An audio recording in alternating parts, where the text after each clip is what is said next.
I have the pleasure tonight to introduce for our next talk Barbara von der Heid. Barbara is currently a senior fellow with the Acton Institute for the Study of Religion and Liberty. From 1984 to 1989, she served as correspondent for European Journal, a weekly television news program where she covered political, economic, and cultural stories in Europe. In 1981, she served as Deputy Special Assistant to President Reagan, and her book, Candles Behind the Wall, which we have on the back tables conveniently tonight, is the topic of her talk. I met Barbara about 3 or 4 weeks ago now, and she started telling me some of the stories that were in this book. This was before I had it. I'm a late reader, I guess.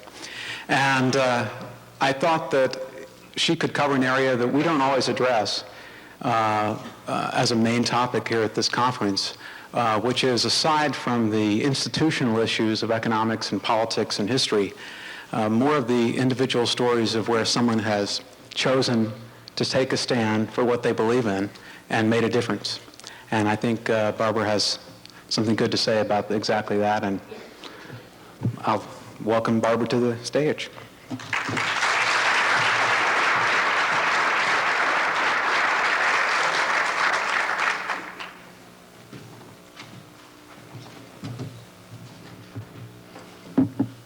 Thank you, Winston. It's hard to believe, but it's only been about 5 short years since Boris Yeltsin mounted the tank outside the building of Parliament in Moscow, and communism collapsed in a rather resounding crash. He's just been re-elected president in Russia, as I'm certain most of you know. I've been told that he did this with the help of a number of American political advisors. There were teams going over to Russia, and there were people who were bringing teams from Russia to the United States to basically learn how democracy works. And I'm also told that a few weeks ago there was a Russian delegation that arrived in Washington, and their purpose was to understand how the two-party system in America works. A congressional staffer takes them into a briefing room on the Capitol and says, "Now, I'd like to explain that in this country we have 2 parties. We have the evil party and the stupid party." Now, I am personally proud to be a member of the stupid party. However, when we have a president who is a member of the evil party and then a majority of the stupid party, what we produce is both stupid and evil. 6 years ago, I faced a major point of decision. I was, at the time, working as a correspondent in television for a program that was on PBS. Both my professional and my personal future were at a watershed, and it wasn't clear what my next step was going to be. I had worked in politics in the United States for President Reagan and for a research think tank, the Heritage Foundation. I still had 1 foot in Germany and half of my heart in America, and I didn't really know what I should decide. It was the fall of 1989, and the first huge wave of refugees had just washed across the borders of East Germany through Hungary. And it was clear to me that of these hundreds of thousands of people who had risked everything to leave their homes, that there were not going to be enough possibilities to care for them. Not the Red Cross, not the government. I don't know what you do when you're faced with a personal crisis, but I prayed. And the answer that came was a very surprising one. That I should go, not just that somebody should take care of these people, but that I should. I couldn't have guessed that the Berlin Wall was going to fall within a few weeks, but in more or less blind obedience with one friend, I launched a small private initiative to just take care of those people we found at our footsteps. People who had come from East Germany, Romania, Kazakhstan, and the Soviet Union, and who were simply there. They'd gotten out with their children on their backs. They were lucky if they had 1 suitcase, and they needed help. We collected clothes for them and pots and pans and blankets. We helped tutor their children. We helped them find jobs and apartments. 1 family lived with us for the next year. Over the next year and a half, I had hundreds of conversations with people who had lived under communism. I simply went and sat with them and tried to love them through a crisis. And they told me what their life had been like in Kazakhstan and the Soviet Union, or in Poland, or in Romania. And it became clear in this time of listening that they had suffered a great deal and that they had a great deal to teach. And they also told me what had motivated those who had resisted communism. I later retraced their steps to the cities that they had come from, to Berlin and Leipzig, Moscow, Budapest. Since that time, I've spoken with people from all of the former communist countries, probably close to 200 people that I've done interviews with. What's emerged is a book about the peaceful revolution that brought about the end of communism. The title is Candles Behind the Wall. What I discovered were aspects of this peaceful revolution that I had missed as a television reporter. In reporting, we tend to look at things through a selective grid that allows in information about economic influences, political influences, and anything outside that grid just doesn't appear. I had missed what had happened in the hearts and in the minds of the individuals who were a part of that revolution. There were people who simply at a given moment stood up and said, no. There were people who at a given moment, the turning point, had the courage to stand with conviction, to risk being shot, to risk going to jail, to risk everything. For those who refused to join the Communist Party, it was fairly certain that they would be blocked from professional advancement. People like you who would be teachers could not be anything but a member of the party unless you chose to simply go in subterfuge, not let your true colors be known. There were young people who were required to join communist youth groups. It was called the Komsomol in the Soviet Union. It was called the Freie Deutsche Jugend in Germany. Each country had their own variation on this theme. You were free not to choose to join, but the consequence would be that you would be then later denied access to higher education most of the time. Now, I don't know how many 13-year-olds in your classes would have the courage to stand up and say, excuse me, I don't want to be a part of this group, even though everyone in the class is, and even though there's no one else in the school, and I don't care if I go to university later. But there were 13-year-old kids who made that decision. There were hundreds of people who made decisions like that, and I believe they were the ones who contributed to the peaceful end of communism. There were people whose integrity was more important to them than material or professional advantage. There are people who are willing to put everything on the line, and I respect them for that. Many of these people who made these difficult decisions early on in their life became the moral leaders of the revolution that culminated in 1989 and 91. It's obvious that communism was going to collapse at some point. The word that one now uses quite often to describe it is it imploded. Yes, but it also was toppled from people who had the courage to resist. I think it's clear that it was going to end at some point, but I don't think anybody, if they're genuinely honest, will go back to any point in 1989 before that fall and could have said with certainty it's going to end now, and it's going to end with scarcely a shot being fired. No one knew that. It's clear that the system was bankrupt economically, intellectually, in every other way, but it was not clear how it would end. The Polish theologian Joseph Tischner has a phrase that he used to describe the process of the peaceful revolution and the people who were a part of it.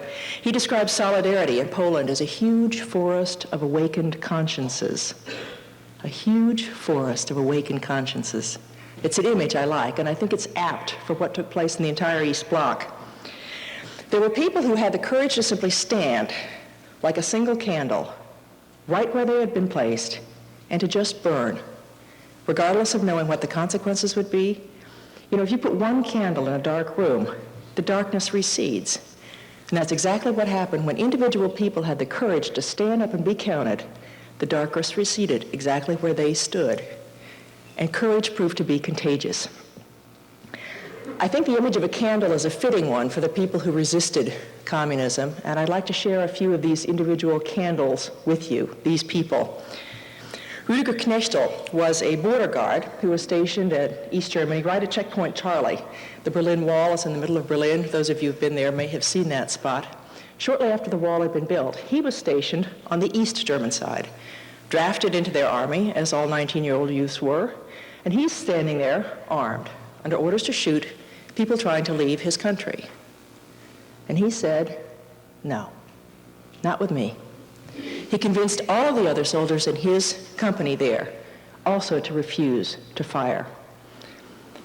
He had tossed a milk bottle over the wall with a note to the American troops asking them to drop leaflets across the entire expanse of the Berlin Wall, urging East German soldiers not to shoot.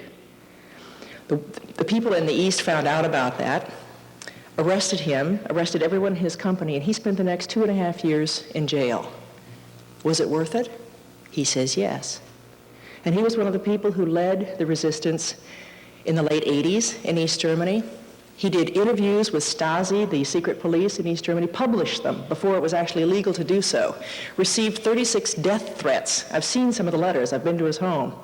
One of them saying, if you continue to publish these interviews, you will not be dead by the end of the year, but you will be blind, and I will personally throw acid into your eyes. He received death threats on the phone. He didn't buckle. And when that wall fell, I believe that part of it was due to his courage and that of people like him. Alexander Ogorodnikov is a man in Russia I know well. I've been to visit a number of times since I first interviewed him. He founded a group called the Christian Seminar back in the 70s, which sparked an intellectual and a spiritual revival among young people and intellectuals in Russia. He could have escaped the country. He was given an option to do that, and he said, no, great deeds start with victims. My place is here. Words have to be proven with our own blood and flesh. He spent the next 7.5 years in prison. He was beaten until he was unconscious. They pumped raw sewage into his cell. He didn't yield. And in the end, when he was finally released, he founded a group to a soup kitchen for homeless in Moscow. He has a home for children who've been abandoned by their parents, and since that time has been threatened repeatedly by both the mafia and the KGB. His trials are not yet over. Anatoly Rudenko was a brilliant student of economics in the Soviet Union. He had the courage to stand up in the midst of his education as a university student and say, I want no part of this organization. He was a member of the Komsomol. And he got up and publicly said, I cannot, in good conscience, remain in this group because of what they espouse. He had another small problem running with the university the second time around after he'd been expelled once, and that was that it wasn't enough to just study economics. You were supposed to believe Marxism, Leninism. And this is a good trick. If you've been schooled in economics in any other way, one can utter the arguments. That's not too hard. But the teachers correctly concluded, you don't believe this. You're just saying the right things. He said, well, as a matter of fact, I don't believe it. He was ejected from the university a second time. The third time, Anatoly was locked into a psychiatric institution for the criminally insane. What was his crime? Not believing their doctrine. And it was only because the Baptist Church intervened to have him released that he was let go at all. These were institutions where perfectly sane people were taken and injected with drugs which had a very high likelihood of making them insane over time. Alexander Borisov is a Russian Orthodox priest in Moscow that I know. He was not willing to collaborate with the KGB, and this managed to prevent him from being ordained as a priest for 16 years.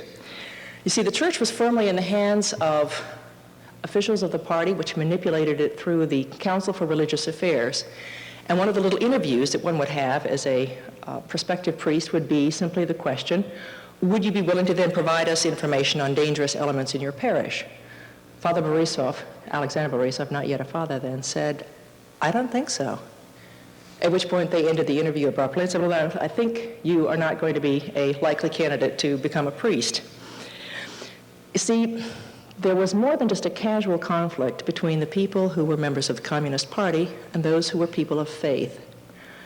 There was a document in the archives of the KGB, the predecessor of the KGB, which was the Cheka.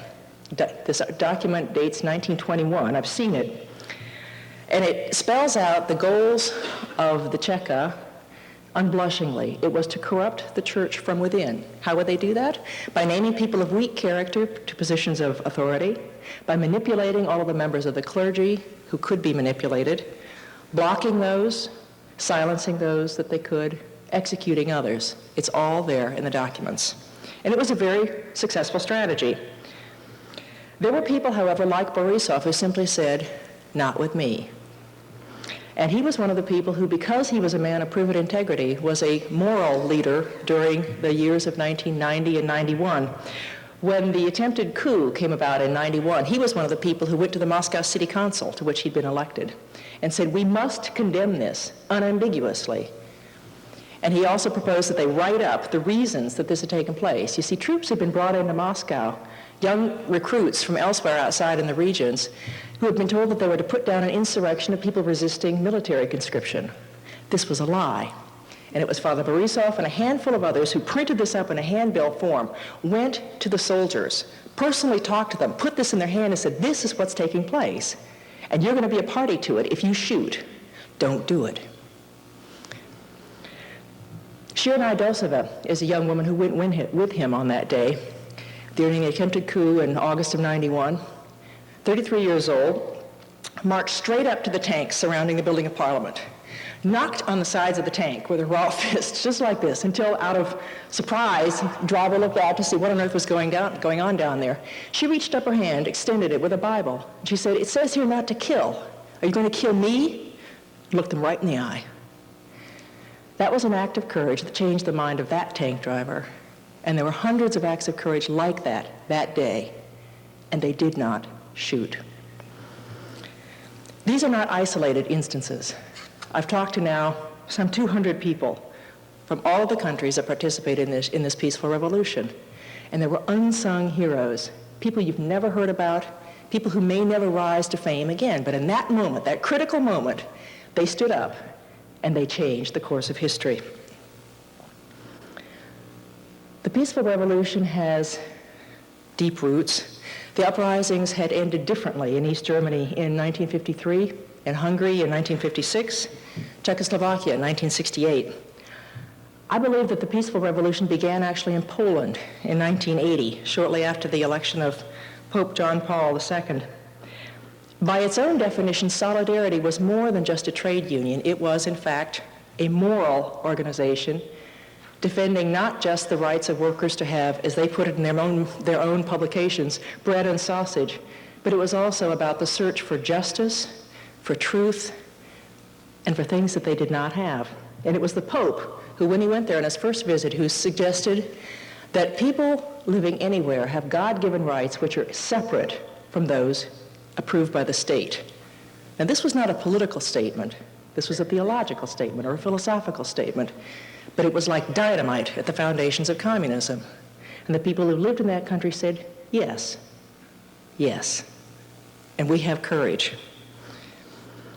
Charter 77 in Czechoslovakia started in much the same way as Solidarity, and like it was a moral movement as well as a political one. There are three Václavs who played a major role in that movement: Václav Havel, whose name you probably have heard, Father Václav Mály, Václav Benda. All three of them were interrogated and jailed repeatedly. Havel wrote his plays fearlessly. He was jailed very often for what he'd said and continued to do exactly what he thought he had to morally, living as if he were free, regardless of the consequences. He wrote one of his essays, had for me a powerful statement of what it was he was about and what the other resistors were about. I quote from him, "It's becoming evident that a single, seemingly powerless person who dares to cry out the word of truth and to stand behind it with his whole person and his entire life has surprisingly greater power than thousands of anonymous voters." He called it the power of the powerless. Mikhail Gorbachev has been hailed as the architect of the sweeping changes that took place in the entire East Bloc. Everyone knows the term glasnost and perestroika. They originated with him. I think you could argue, however, that the dynamism which overwhelmed his regime began to be like an earthquake that was moving the earth under him, and he was simply juggling for a position, trying to straddle the widening cracks beneath him, as finally the entire empire cracked apart. Little did he know that the decisions that he didn't make would prove to be as crucial as the ones that he did. He was certainly the key figure on the political stage at that time, but the tanks that didn't roll were at least as important as the things that did happen. I've interviewed one of Gorbachev's former economic advisors, Alexander Zaichenko. He was the author, along with two other analysts, of a report that came out in 1986 which examined the effect of the arms race on the Soviet economy. Now, this report claimed that if the Soviets were to try to compete with SDI, that they would be essentially bankrupt by the year 2000. Gorbachev called his advisors together and said, in so many words, "We have to put an end to the arms race. There's no other way." As this illustrates, the decisions that President Reagan made were instrumental in thwarting Soviet intentions. Initiating SDI and stationing the Pershings in Europe were, in fact, a key factor. And although many people in the West don't recognize that, that's the first thing somebody from the East Bloc countries will tell you, even today. He was widely derided, President Reagan was, by referring to the Soviet Union as the empire of evil, evil empire. But in so doing, he was proclaiming a moral truth that dissidents in the entire East Bloc affirmed with their lives and their courage. I also interviewed Miklos Németh, who is the last prime minister under the communists in Hungary. He reported that on his first state visit to Moscow in 1989, he put the question directly to Gorbachev: would you invade, would you intervene if we are to pursue a policy of democratization and of reform? Gorbachev's answer was unambiguous. He said, 1956 was a mistake that we will not repeat. The Brezhnev Doctrine is dead. Miklos Németh went back to Hungary with that assurance in his hip pocket, so to speak, and he was the man, along with a council of 5 others, who made the critical decision in the summer of 1989 to snip the barbed wire, literally cut the wire on the border between his country, Hungary, and the West. Now, he did have Gorbachev's assurance that nothing would happen in terms of an invasion. What he didn't know is that there was another plan under the surface on the part of Jakeš of Czechoslovakia, Ceausescu, and also Erich Honecker in East Germany, that if the Hungarians were to pursue this route of reform, that they should initiate an invasion on the part of the Warsaw Pact. When the Hungarian ministers, and there were 6 of them that met together in a hot room that August, when they made the decision to let the East Germans who had streamed into their country go, they didn't know what the consequences would be. And they absolutely were certain that there might be severe consequences to be reckoned with from their own brethren within the Communist Pact. So when that moment came of decision, they took a very courageous stand without knowing what the consequences were, because they thought it was right. In East Germany, there were a variety of resistance movements that gathered over the course of the 80s. They gathered under the roof of the church, not because they were particularly religiously oriented, but because it was the only safe haven in the entire country where you could meet without having overt interference by the secret police, by the Stasi. So under the roof of the church, there are all these groups gathering. Some of them had an ecological agenda. Some of them were concerned about increased freedoms and being able to travel out of the country.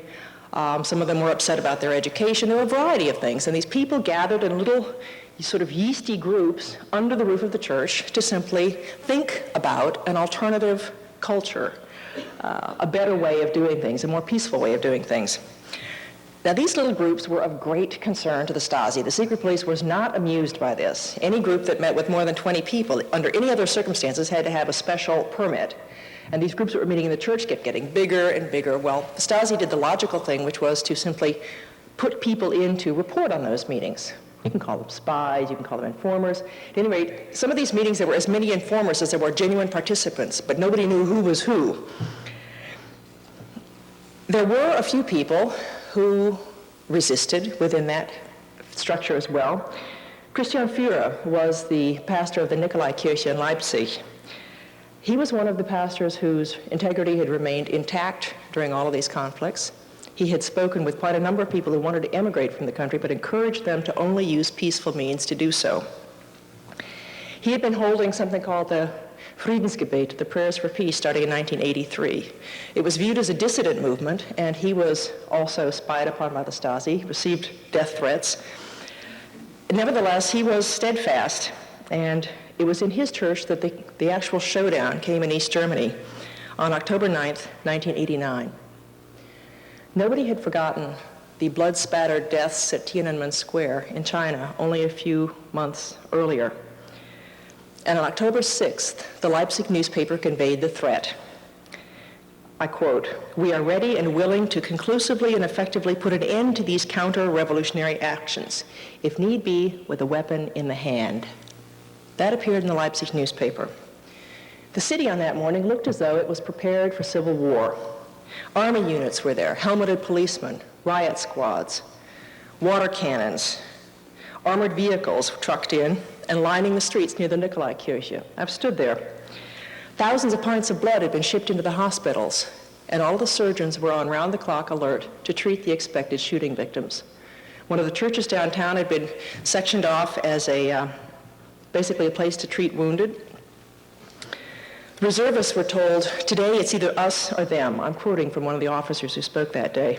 "If the truncheons aren't enough, then guns will be used." That's a direct quote. The young men who'd been drafted into serving in the troops there were asked to sign statements that they would fire on the demonstrators, regardless of whether or not they had family members standing there. And some of those young men went back to their barracks and wept. 2 hours before the service was beginning, the Nikolaikirche was already partially full. People had been gathering there for weeks on end, several years by that time, for this regular festivity that they had on Monday afternoon. Suddenly, 500 members of the Communist Party appeared to take the seats that were usually reserved for the people who were taking part in this because of their faith or their protest. The telephone rang incessantly. Tear-choked voices urging Christian Führer not to go ahead and have this meeting. Parents had been notified that they should pick up their children earlier from school because shooting was expected in the middle of town. And everybody who gathered that afternoon did so with very little to say and with an ashen face. The clock ticked. The city of Leipzig was taught. Christian Führer began his service with the words of the Beatitude. "Blessed are those who hunger and thirst for righteousness, for they will be filled." There were shouts outside. No one could understand what they were, but there was fear that the shooting had begun already. Christian Führer told them, "If you wish to stay in here and don't want to go back out on the streets afterward, you're safe. However, for those who do go out, the future of our country may depend on how you respond. Do not return evil for evil." As I spoke the benediction, something happened. The people who were there, Friedrich Magirius, described it this way: "The spirit of peace and nonviolence descended on these people, and it was contagious." And as they walked outside this church, this amorphous mass of 70,000 people who were very much afraid looked right into the eyes of the troops who were standing there, sweaty palms, holding onto a gun. They could hear the sounds of the motors running, the armored vehicles that were ready to attack them. They could hear the sound of the dogs.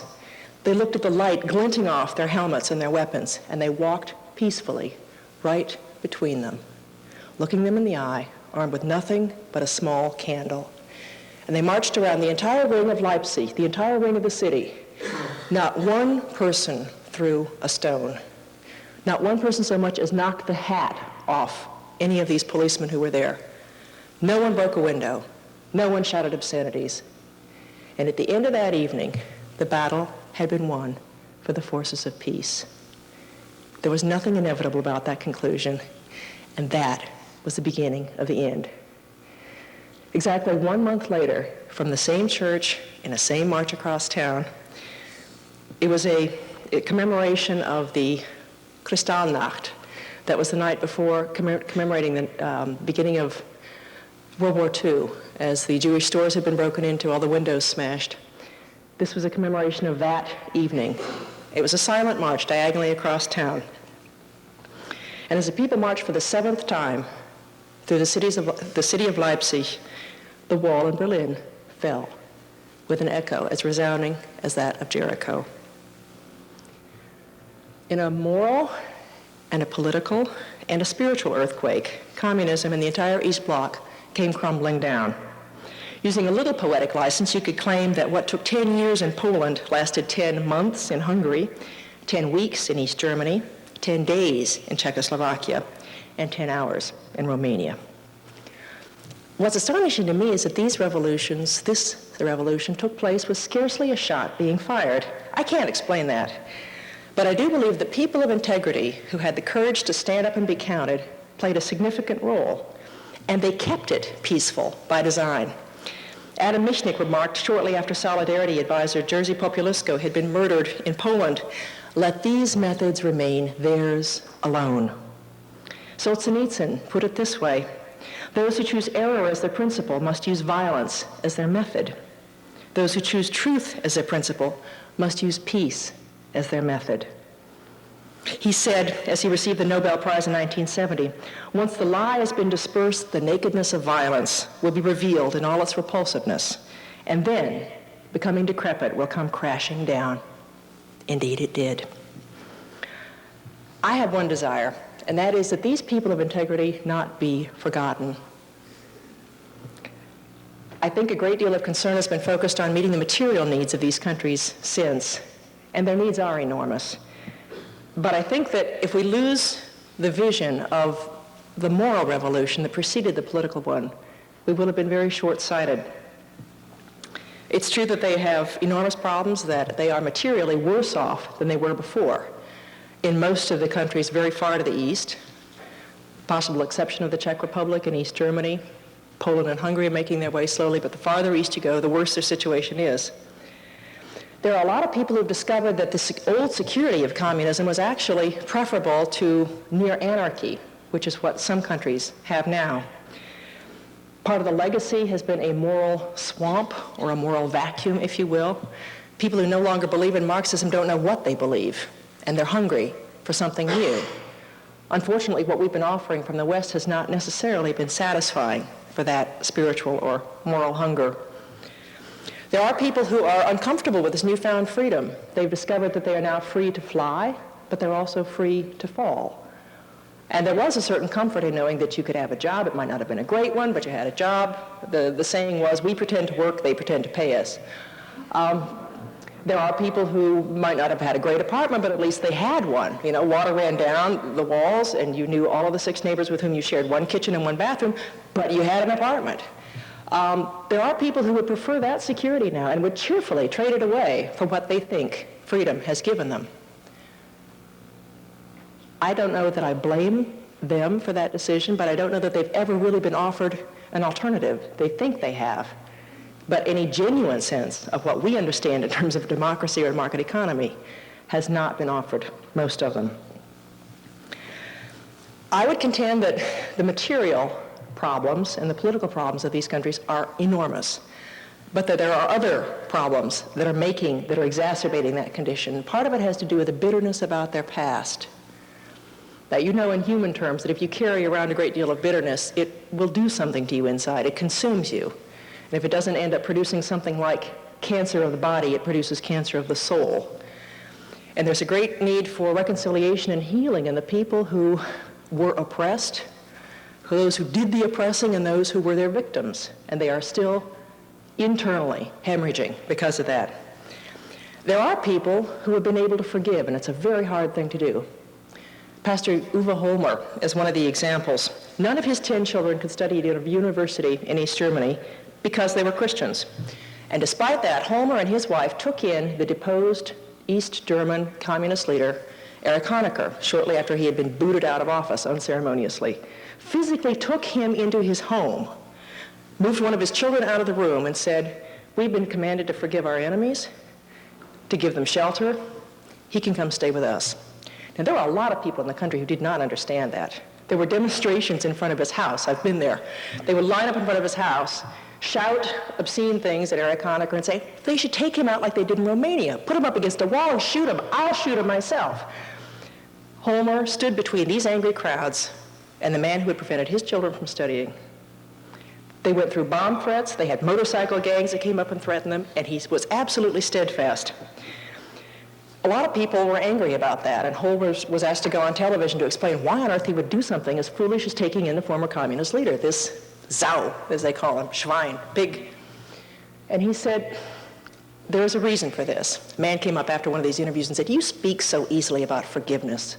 You have no idea what I've been through. I spent 15 years in Bautzen." It was reputedly the most brutal prison in East Germany. And Holmer looked at him kindly, stared at him for about a minute and said, "I have only forgiven Erich Honecker for what he did to me, but you must forgive him for what he did to you." Otherwise, the bitterness will consume you. This man thought about that, drew in his breath, stared him down, and finally admitted, "You're right. I must, and I will. There's no alternative." A closing word. When communism collapsed, many in the West were self-congratulatory and assumed that it was our system that had triumphed over theirs. Solzhenitsyn has remarked that these people are embarking on democracy at a time that it is not its healthiest. There was an East German girl that I spoke to shortly after the wall fell, and she said, and I thought it was a provocative comment, "We know that Marxism was a false god, but we don't want to worship the golden calf of the West either." At precisely the moment that we're transferring a system of democracy and some understanding of a market economy, we have done so largely without the spiritual and the moral underpinnings which make those institutions fruitful. You can give people vote, you can give them economic options, but if they are not motivated from the right reasons within, they will not necessarily make good choices. And I think most people who have grown up in the bountiful plenitude of our Western civilization have forgotten where it came from, forgotten what it is anchored in. 20th century has taken the cultural and the spiritual heritage that we had, lived off its capital, and handed it back depleted. The fruits have been consumed, the branches snipped, the roots long forgotten. Now we're running to transfer our material wealth to these countries. I believe there's another transfer possibly in the making, a transfer of the moral riches of these countries to the West. It's just that few of us in the West acknowledge our poverty. People who lived under communism had to make a lot of decisions that I have never had to make, and probably most of us seated in this room today. I don't know if I would have been willing to sacrifice my career, harder yet, the educational opportunities for my children, but a lot of people had to make those decisions. I don't know if I would have willingly gone to prison for my convictions. I hope so. But until that moment comes, I don't think any of us can say with certitude how we would respond. I've never had to risk my life for what I believe yet, but I admire those who did. And for those who died in the pursuit of truth, I am grateful and humbled by their example. You may think that all this is very far away from you. Geographically, it is. But in terms of what happened in each one of these individual hearts and souls, it's not far away from us at all. You see, these people had the courage to stand there as an individual candle. Each one of you is potentially a candle. And the choices that you make, the words you use, your actions, your lives, are precisely that light. Every conversation you have with a student potentially lights another candle or extinguishes it.